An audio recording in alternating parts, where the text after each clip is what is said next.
Do you know about the black woman whose husband was arrested in their bedroom at 2 a.m. simply because they had married across racial lines? Her name was Mildred Jeter Loving. She was a young black and Native American woman from Caroline County, Virginia. Richard Loving was a white bricklayer from the same community.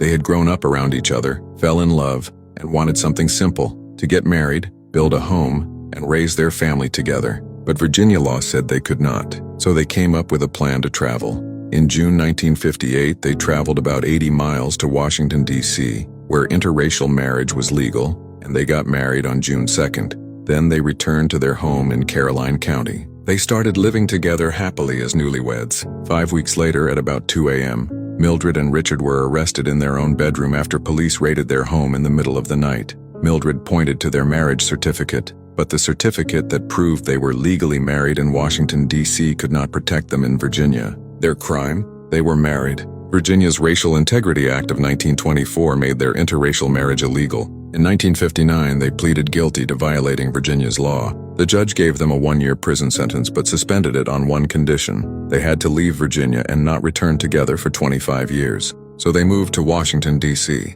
But leaving Virginia didn't mean leaving their pain behind. Mildred missed her family. She missed the place where she had grown up. She wanted to go home, but going home with her husband could put them back in prison. For years, they lived separated from the life they wanted. Then, in 1963, Mildred finally decided she had had enough. She reached out for help, and her case eventually reached the U.S. Supreme Court.